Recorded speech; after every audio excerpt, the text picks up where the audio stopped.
arrivé au point de rendez-vous? Ouais, où est ton contact? Tu vois la femme qui sirote un whisky?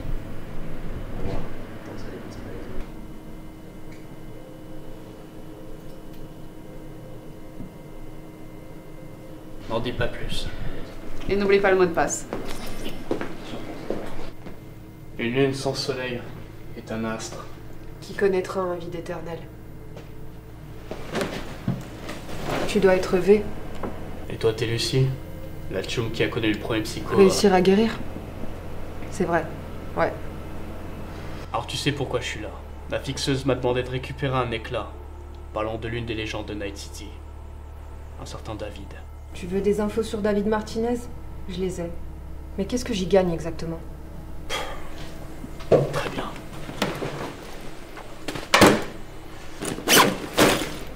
Mais où tu l'as trouvé? Non, eh bien... Je l'ai loot sur un cadavre. Pour ma défense, il était là avant que j'arrive. Très bien, marché conclu. Je vais te donner une DS qui contient toutes les informations dont tu as besoin. Ok, mais ça c'est une Switch. Ah ouais? Ah mais ça c'est une carte SD. Là voilà.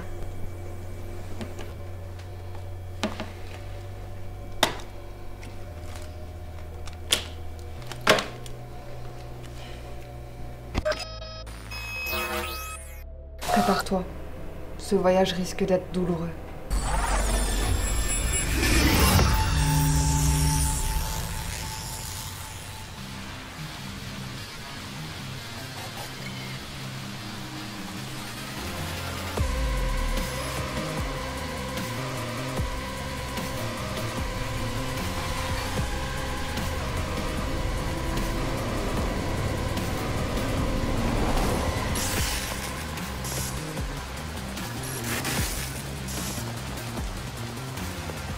Le jeu Cyberpunk 2077 a connu l'un des débuts les plus difficiles de l'histoire du jeu vidéo, mais grâce à sa communauté solide, il a pu continuer à subsister. Étant au départ un JDR papier portant le nom de Cyberpunk 2013 en 1988, puis 2020 en 1990, avec des extensions supplémentaires élargissant le lore de cette jeune licence créée par Mike Bondensmith, s'inspirant de la licence cinématographique Blade Runner, ou encore de ses romans Les androïdes rêvent-ils de moutons électriques. La licence deviendra plus tard un jeu vidéo et annonce le lancement du projet en 2012, proposant une aventure riche dans un monde contrôlé par des mégacorporations où la loi du plus fort et du plus malin règne. Mais le jour de sa sortie, ça n'a pas été la joie. Ils osent de sortir dans cet état-là. Mais putain, quoi. C'est pitoyable. Putain, mais encore, vous voyez, j'étais gentil, je passe sur les bugs. Je passe sur le fait que la ville, elle est déserte. Vous voyez bien qu'il n'y a personne dans la ville. Il n'y a personne. Voilà. Je pense que là, on a plus ou moins tout dit.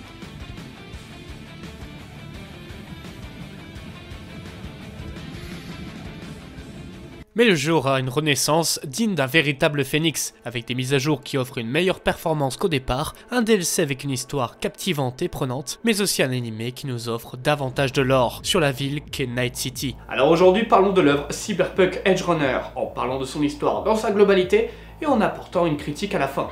L'histoire commence par un film en réalité virtuelle d'un gars surarmé en train de tuer tout un tas de policiers. Cet homme a complètement perdu les pédales à cause de trop d'implants cybernétiques, devenant ce qu'on appelle, dans le jeu, ainsi que dans la série, un cyberpsycho. La personne qui regarde la vidéo n'est nul autre que David Martinez, et qui est notre personnage principal. Ah, c'était un truc de dingue! À chaque fois c'est de la bombe, sérieux! Il y a un sacré grain quand même. Moi, pour m'endormir le soir, je regarde l'intégralité de Human Centipede, doublé en québécois. Bref, après une bonne nuit de sommeil, David part en direction de son école.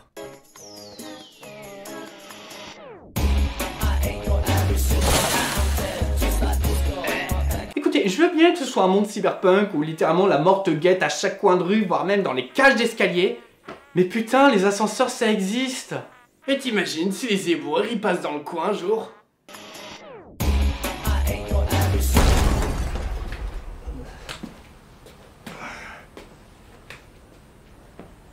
Je suis un cyberpunk. Et là, il faut une ambiance. Après une longue marche, notre héros arrive enfin dans le lieu où il étudie, la tour Arasaka. Mais David a un problème avec son charcudoc. Il lui a installé un virus au lieu d'une mise à jour qu'il devait faire et a fait bugger toute la classe. Attends, mais c'est quoi un charcudoc? En gros, imagine-toi que ton médecin te prenne pour un putain de bout de viande en t'injectant des implants chromés dans le but de te pimper telle une vulgaire bagnole. Moi, je possède les meilleurs implants qui soient, comme les très célèbres Lame Mantis. Un putain de lance-roquette dans mon bras. Mais surtout, le must du must, je possède un super klaxon. Ouais, littéralement, Cyberpunk, c'est Pimp My Ride. Après sa connerie, David se fait convoquer par le directeur et se fait menacer même d'expulsion. Sa mère lui fait la morale sur ses actes tout en essayant de le motiver à poursuivre ses études. Tout ce que je veux, c'est te donner une bonne éducation pour que tu aies une chance dans cette ville. C'est pour ça que je passe ma vie au travail. Et je suis jamais à la maison. Tu crois vraiment que je sais pas comment ils te traitent? Tu crois qu'ils me traitent pas de la même manière? C'est pour ça que tu dois leur prouver qu'ils se trompent. Alors tu vas travailler dur et grimper les échelons jusqu'à arriver au dernier étage de la tour Arasaka. Tu en es capable. Je ne connais personne d'aussi intelligent que toi. Wow, ça c'est un discours super motivant. Maintenant j'ai hâte d'en savoir plus sur ce perso.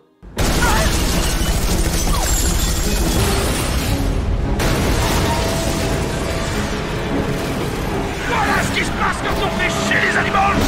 Maman, frère, t'es fait. Maman.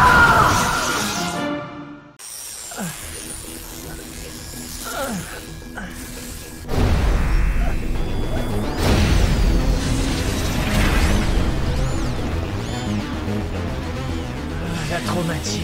Putain, on est sauvés. Hein? C'est pas un client. Elle non plus. Attendez! Occupez-vous seulement de l'assurer. La morgue enverra quelqu'un pour les autres. Attends, sérieusement? Il vient de laisser tomber la mère et le fils? Parce que je cite, ce ne sont pas des clients. Monsieur, avez-vous un compte en banque de plus de 70 000 euros? Si oui, tendez la main. J'ai du Doliprane. Bref, David et sa mère finissent à l'hosto, mais cette dernière doit rester en observation. David en profite pour rentrer chez lui et essaie de rassembler suffisamment d'argent pour payer les frais médicaux. Il finit par découvrir dans la veste de sa mère un implant cybernétique et cherche par tous les moyens de le faire estimer, dans le but de le vendre, mais hélas, sans succès. Le lendemain, David se rend en classe et se fait harceler par des élèves les plus fortunés qui décident de créer un nouveau sport. Le tabassage de pauvres! J'adore cet ennemi, putain.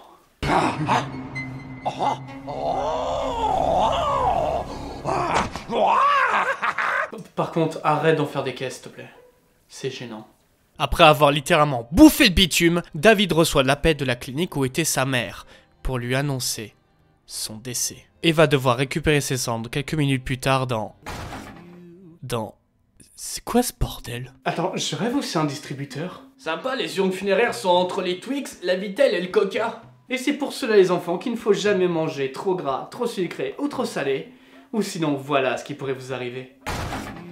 Après cet instant des plus douloureux pour David, l'un des gosses de riches de la méga corpo d'Arasaka en profite encore plus pour enfoncer les clous dans ses malheurs, ce qui lui fait littéralement péter un câble et décide de franchir le pas en demandant à son charcudoc de l'installer l'implant cybernétique, le centre Devistan, dans le but de lui péter la gueule.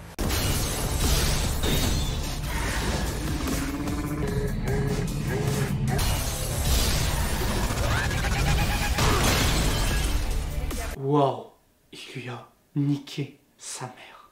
Bon, vous vous doutez bien qu'il s'est fait renvoyer, mais malgré qu'il ait kiffé son moment, il éprouve une très grande déprime, au point qu'il fasse la causette avec la populace, comme un mec qui se branle en public, ou encore un flic qui dit que son job est difficile. Attends quoi? Mais est-ce que tu te rends compte de ce que tu viens de dire? Oui Francis, être policier c'est un métier compliqué, donc pas la peine de te mettre dans un état pareil. C'est pas professionnel ça. Donc, après le mec qui se branlait, je disais...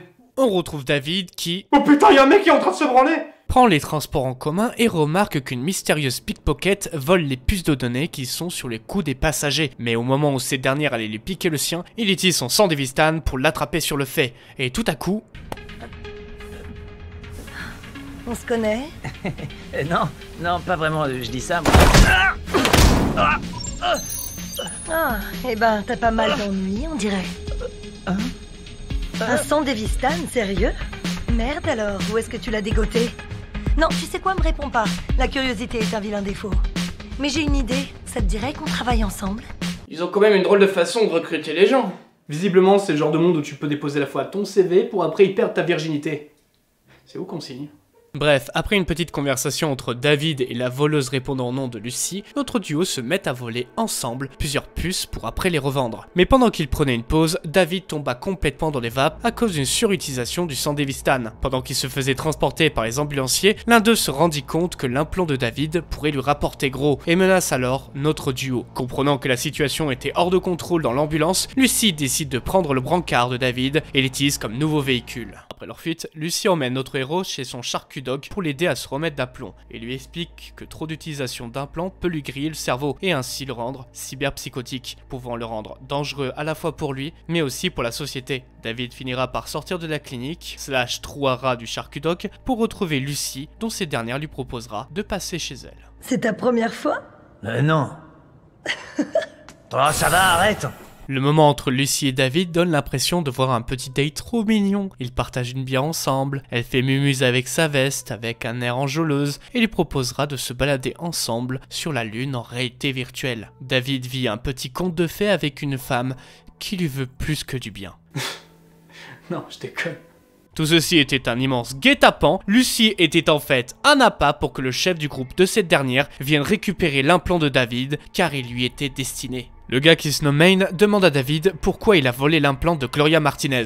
David expliquera qu'il s'agissait de sa mère et qu'il ne savait absolument pas que le sang d'Evistan devait être vendu. Voyant une occasion en or, David négocie dans le but de rejoindre le groupe des cyberpunks, dans le but de rembourser sa dette auprès de Maine. Ce dernier finit par accepter. Le lendemain, le gros bras convoqua David pour faire quelques rapides présentations d'une partie des membres du groupe. Je te présente Kiwi. Tu connais déjà Dorio et Pilar. Allez, vas-y, installe-toi. Moi, je m'appelle David. On t'a demandé ton nom? On est là pour bosser, ok? Alors voilà une drôle de façon de manager son équipe. Faites comme moi. Soyez toujours un patron exemplaire et à l'écoute de vos salariés. Sinon, vous pouvez toujours les tabasser. La première mission qu'ils mena tous ensemble est un vol de données d'un chauffeur de voiture appartenant à la Corpo d'Arasaka. La cible a l'habitude de se saouler dans le même bar après son travail. David, présent sur les lieux, en profite pour utiliser son implant pour lui voler sa puce, pour ensuite la refiler à Dorio, dans le but qu'elle puisse copier les données. Mais tout à coup, ce dernier se fait réveiller car il a un appel lui demandant de venir bosser de toute urgence. Maine décide de changer de plan et demande à David de copier les données depuis la voiture de la cible. Et il en profite aussi pour jouer sa carte maîtresse, une loli répondant au nom de Rebecca. Putain de merde! Oh, est-ce que je peux être malade? Regarde où tu vas, tu... Désolée. 11 secondes. Il a fallu littéralement 11 secondes avant que ce personnage soit au moins dans un truc sexuel. Ça promet. David fonce dans la voiture pour prendre les données en étant aidé par Lucy, mais leurs couvertures furent grillées. Alors il décide de plus que chourer les données, il vole carrément la bagnole et arrive à s'en tirer avec succès. Mais quelques secondes plus tard, un gang local vient à leur rencontre dans le but de les tuer. Lucy donne un itinéraire à David dans le but de les semer, mais ils finissent par arriver dans une route bouchonnée. David panique et se remémore le traumatisme qu'il a vécu avec sa mère et refuse que tout cela arrive une seconde fois. Alors il décide de...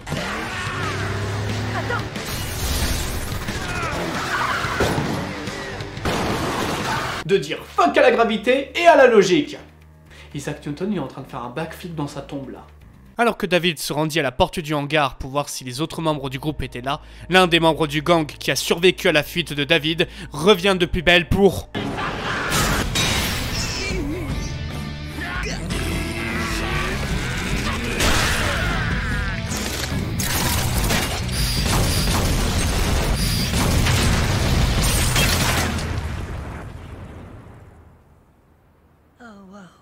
Plus tard, le groupe fête leur victoire et Maine accepte enfin réellement David dans l'équipe. Mais tout à coup... Le méchant, oui, c'est lui, c'est le méchant. Maintenant, écoute attentivement. Tu dois comprendre une chose et le plus tôt sera le mieux. Je ne te paie pas pour réfléchir. Je te paie pour cocher des cases sur ma liste d'objectifs. Tu n'es là que pour m'obéir. Est-ce que c'est clair ? Bon, ce genre de phrase venant d'un cosplay raté d'un méchant du Guillaume, je trouve ça limite ridicule. Maine explique à David qu'il s'agit de Faraday. Paix ton nom de méchant de merde. Qui est l'un des plus gros fixeurs de la ville. Parce qu'il a la gueule à la fois d'un méchant de Wish et il construit aussi des meubles. Non, en gros, pour faire simple, les fixeurs, ce sont des donneurs de quêtes que tu peux trouver dans n'importe quel jeu vidéo. Donc oui, Faraday, c'est littéralement un PNJ. Bref, tout roule pour David, il fait du sport avec sa crush, il picole avec ses compagnons qui vont finir par devenir ses meilleurs potes, il apprend à conduire, il s'entraîne pour devenir plus fort physiquement, il fait des missions suicidaires avec ses potes, pour après aller regarder un porno en réalité virtuelle. Et dire bizarrement leur amitié là, non? Waouh! Je savais pas qu'ils avaient fait une trilogie To Your Own Cops. Incroyable. On continue de suivre le train-train quotidien de David, qui devient au fur et à mesure le best bro de Maine. Alors que tout se passe bien, Pilar, qui en plus d'avoir un nom de merde, décide de faire chier un pauvre SDF qui pisse et se fait... Toi, c'est pas une expression!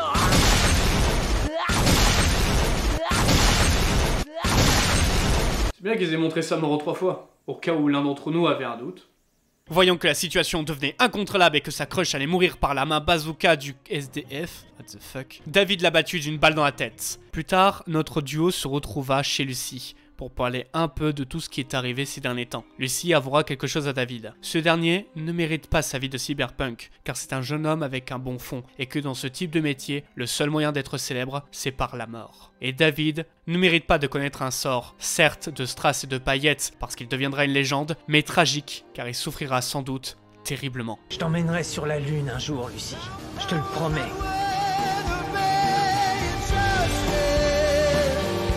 Quelques jours plus tard, Maine, Kiwi et David découvrent les dossiers secrets de Tanaka, un des gros bonnets de la corpo d'Arasaka. Cet homme effrayant de films gore, comme des meurtres faits par des cyberpsychos, qui sont tous signés par un certain JK, dont David en est aussi friand, rappelez-vous. Alors, le groupe se prépare à capturer JK. Ce dernier, bien plus malin qu'eux, active son implant qui neutralise toute l'équipe en une demi-seconde et en profite pour capturer le pauvre David.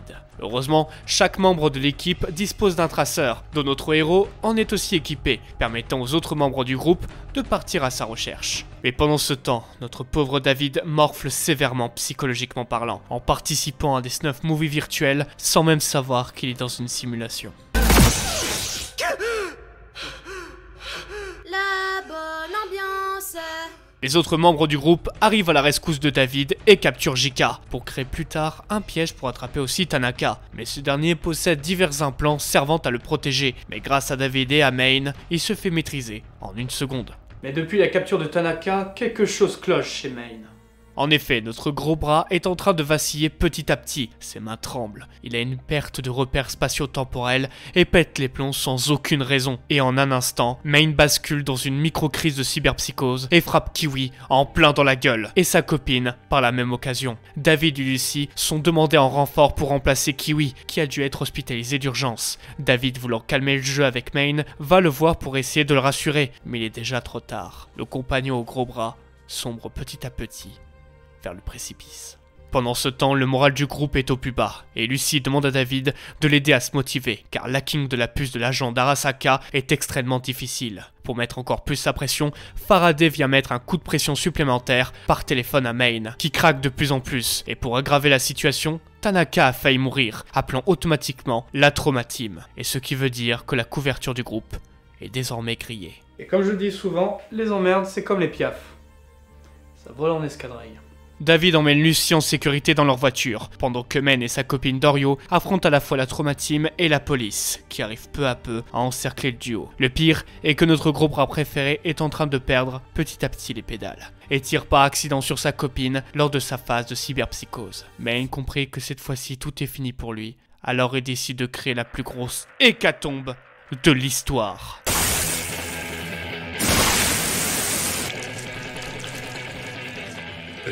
Le client platine est mort. Mais non, ça va, il a juste un bobo de rien du tout. Par contre, quelqu'un aurait vu le reste du corps? C'est moi qui ai fait ce merdier.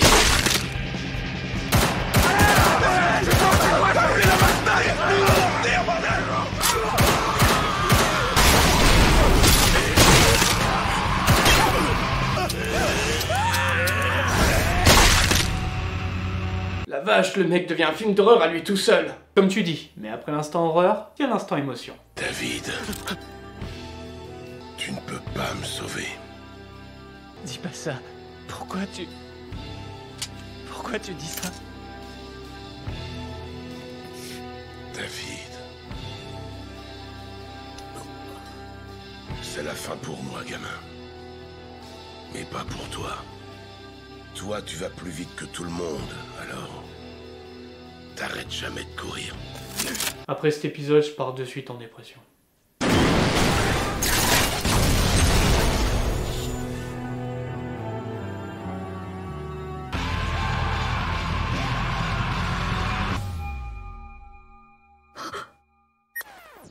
Putain, je rêve où David il vient littéralement de loot les mains de Maine comme ça, sans pression. T'as aucun respect pour les morts, c'est pas possible. Oh ça va, toi tu fais pareil. Oui, mais quand c'est quelqu'un d'autre qui le fait, ça me choque. Quelques années plus tard, on retrouve Rebecca et David qui est devenu un putain de go muscu qui partent ensemble en mission de sauvetage contre une bande de psychopathes boostés aux implants cybernétiques. Venez, il y en a pour tout le monde. Ah, j'ai plus de munitions. Un cours de munitions, c'est ça le fait. C'est l'heure de sortir les gros calibres. Psychopathe. Bon, ils sont aussi en compagnie d'un petit nouveau qui... Vérifie d'abord qu'il n'y a pas de... a décidé de se reconvertir en steak haché. Bref, le groupe de David fête leur victoire et Rebecca tente même une petite approche envers David. A plus. Hé, être juste amis, ça va finir par me lasser. Bah dis donc Rebecca, avec le vent que tu viens de prendre, tu devrais y planter une éolienne. Tu pourrais alimenter tout... Fous-toi encore une fois de ma gueule. Je ressemble peut-être en putain de passoire. C'est pas un peu excessif. Tu dis quoi, toi? J'ai rien dit.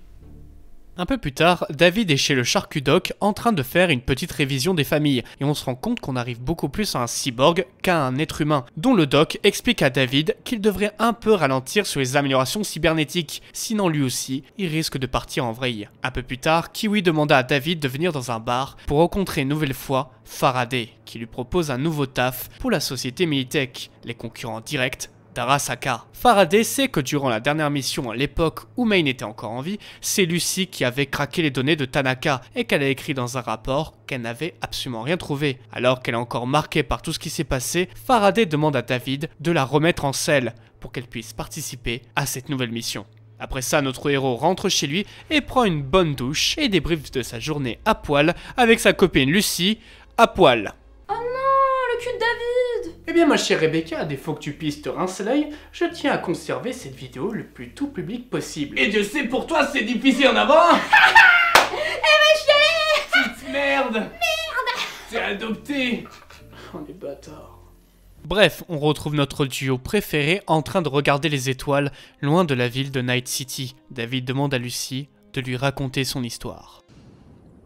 Arasaka. Arasaka? Ouais. Je suis née dans un autre pays et j'ai grandi dans un complexe d'Arasaka.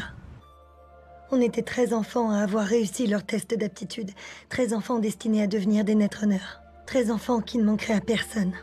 Un jour, on allait être au service de la mégacorpo la plus puissante du monde. C'était grâce à ce rêve qu'on arrivait à tenir quand on était à 2 doigts de craquer. Ce rêve, on nous l'avait imposé et on ne l'avait jamais... Regardez-moi, je m'appelle Lucy, je viens d'Arasaka, je fais mon intéressante parce que j'ai une vie trop difficile. Moi. Putain, j'aurais jamais cru dire ça un jour, mais là je tombe fait, t'as raison.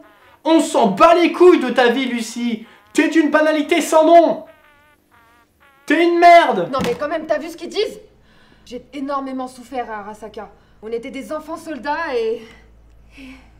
À Noël, on m'offrait que des clémentines. Et je devais faire genre que j'étais heureuse. J'en ai marre, mais c'est n'importe quoi ce qu'ils disent sur moi là, c'est... Est-ce que quelqu'un peut skipper ce dialogue? On s'emmerde.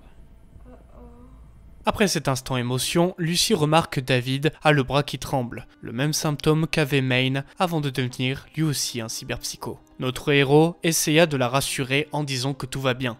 Un soir, David mena une petite opération de vol de données chez Arasaka, mais il eut une mini crise de cyberpsychose et tua accidentellement un manager et une femme de famille sans défense. Non mais on sait tous ce qui va se passer. Arrêtez de nous prendre pour des cons. Et pendant ce temps-là, à Night City.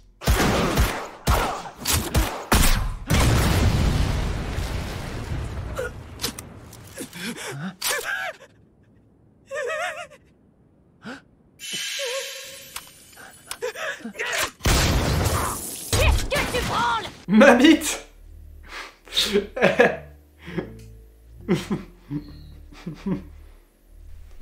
Gênant.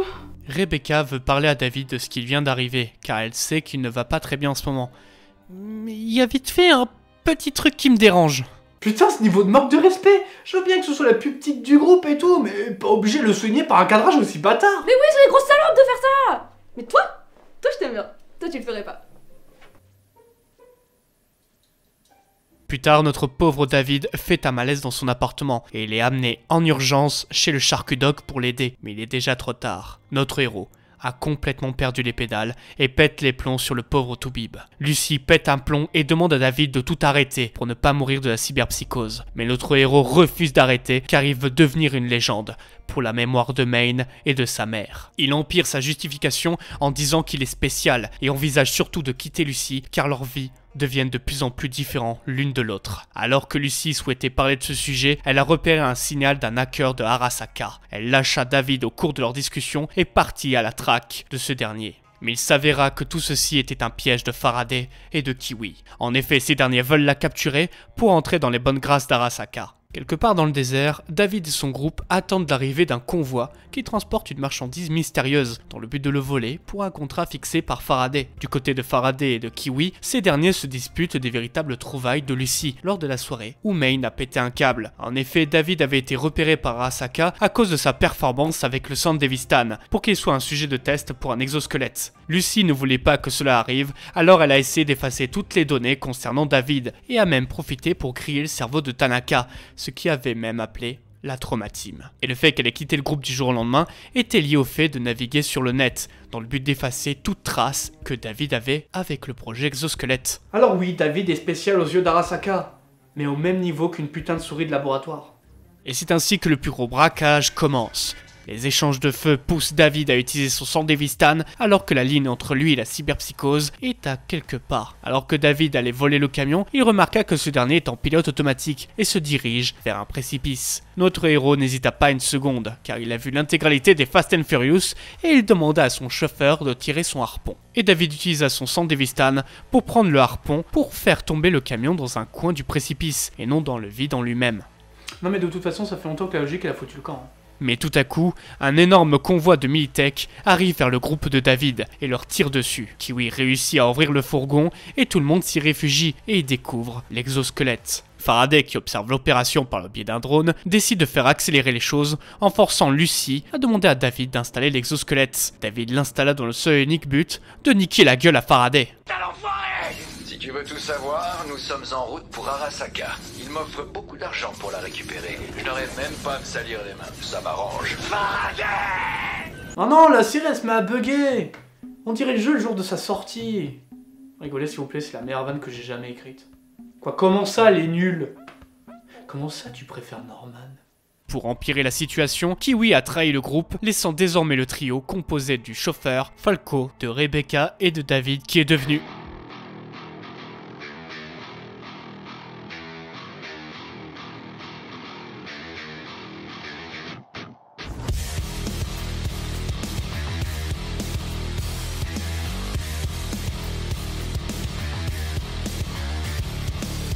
une putain d'arme de destruction massive.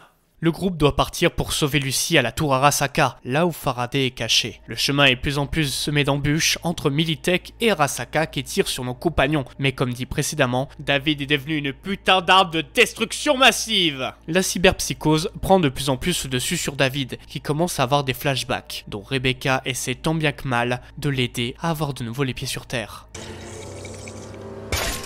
Merci, maman. Je ferai de mon mieux, maman, je te le promets. Un mot de plus et tu parles plus jamais. Du côté de Kiwi, cette dernière se fait trahir par Faraday. Comme quoi, il y a une justice dans ce monde de merde. Et pendant ce temps-là, dans la tour Arasaka... Les gens passent à pas, disent que la situation devient incontrôlable et emploient donc les gros moyens. Ils convoquent l'une des plus grandes légendes de Night City, Adam Smasher. T'es qu'un vulgaire bout de viande baisable. Qui est aussi poète à ses heures perdues. Du côté de David, ce dernier arrive enfin en haut de la tour Arasaka. Pendant que Faraday est en train de négocier avec un des agents de la Corpo, il apparaît devant tout le monde pour sauver Lucie et créer une immense hécatombe en un clin d'œil. Mais tout à coup, Adam Smasher apparaît pour affronter David, qui a déjà commencé à torturer Faraday. Toi, t'es bien Adam Smasher? Alors tue-le, c'est un ordre! Putain, mais t'es qui, toi? PTDR? T'es qui? Un immense combat de beat a lieu entre Adam Smasher et David. Mais au moment où Smasher tire sur David, ce dernier pète les plombs et passe en mode berserk. Lucy essaie de le raisonner en l'embrassant devant le clair de lune. Un moment extrêmement romantique, qui sera même d'ailleurs leur dernier. Attends, Rebecca, tu pleures? Mais j'ai un truc dans le fils de... David et Lucy arrivent enfin vers le groupe pour fuir tous ensemble vers... On peut pas se tranquille 2 secondes,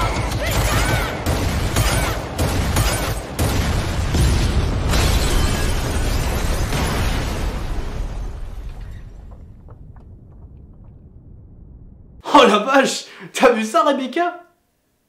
Rebecca? Rebecca? Mec, je crois que c'est fait. Smashé par Smasher. Un combat a lieu entre David et Smasher, mais le combat est perdu d'avance. Notre héros est au plus bas, même avec l'aide de Lucy. Falco embarque la queuse dans la voiture et fuit tous les deux, laissant David face au cyborg, qui avait même demandé à Falco de sauver la fille pendant qu'il occupait lui-même le monstre de ferraille. Smasher en a eu marre de David, alors il cassa chaque partie de l'exosquelette pour se défouler. Mais notre pauvre héros, désormais au tapis, préfère. Adieu.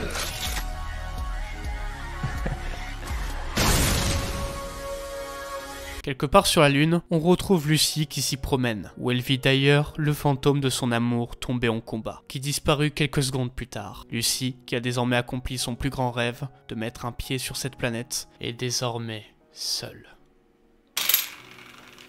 Ça va, mec? Mon perso préféré est mort, mec. Ouais, moi aussi. Rebecca. Je peux jouer avec toi?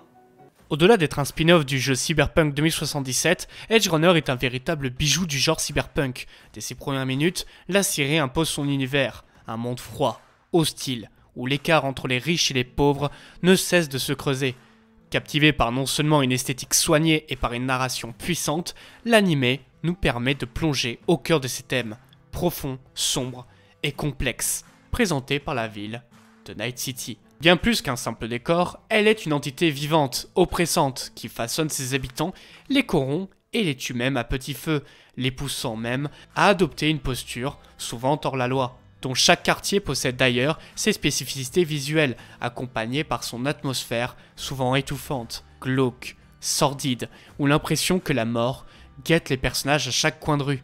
J'ai la sensation que Night City nous est présenté dans l'anime comme étant un musée, où chaque recoin est une vitrine d'une violence et des conditions de vie de ses habitants, souvent marquées par un désir et une volonté de survivre. Ces différents panoramas reflètent parfaitement les dilemmes moraux et émotionnels que les protagonistes vivent, qui ont à chaque fois un enjeu crucial quant à leur développement de leur caractère futur. Chaque personnage joue un rôle crucial dans le développement de David et sur notre investissement personnel en tant que spectateur, qu'il s'agisse de Rebecca apportant à chaque apparition une touche de légèreté à la narration, au même titre que Pilar, ou même Lucy, déchirée entre son passé et son amour qu'elle porte envers David, ou de Maine, qui nous montre une descente aux enfers de ce qu'est la cyberpsychose, illustrant les dangers de la surenchère, de la cyberamélioration. Peu importe le personnage et combien on l'aime, la série nous rappelle à chaque fois que la mort viendra toquer à leur porte tôt ou tard. Mais elle n'est jamais gratuite, elle nous touche car elle incarne l'échec des rêves, des ambitions des protagonistes, face à une réalité bloquant tout chemin vers la réussite. La cyberpsychose fait partie des moyens d'illustrer ce rappel à l'échec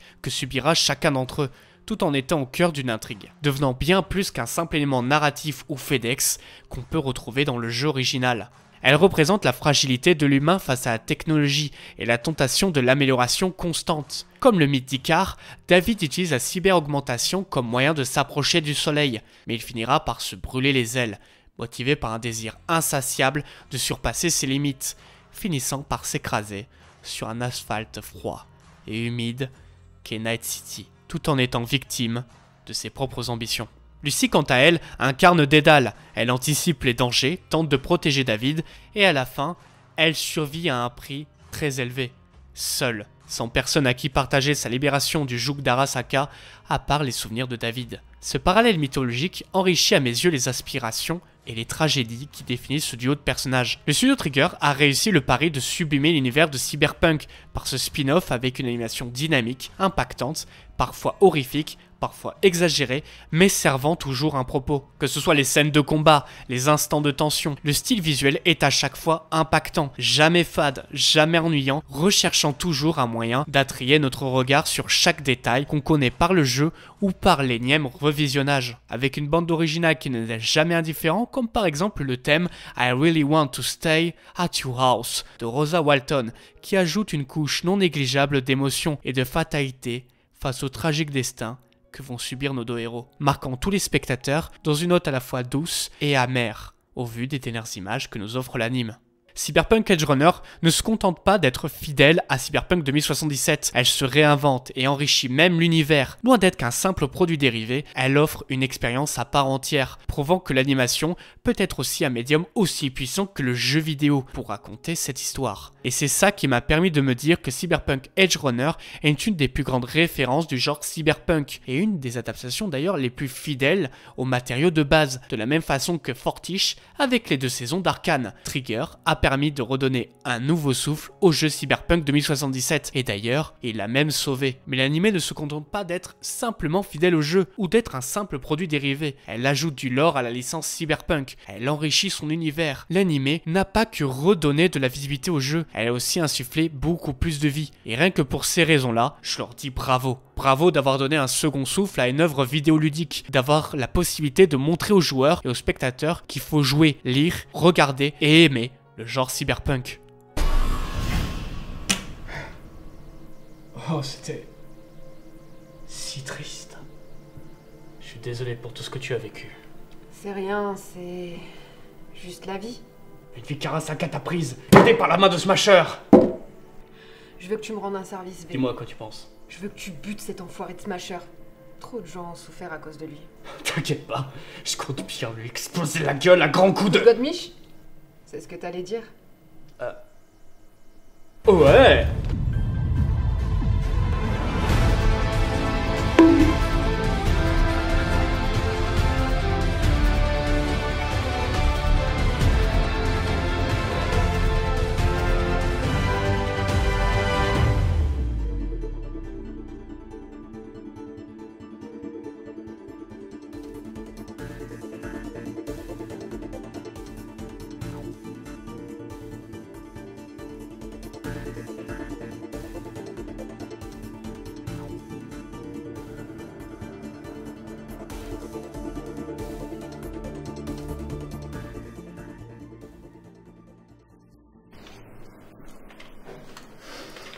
Des clémentines à Noël, putain.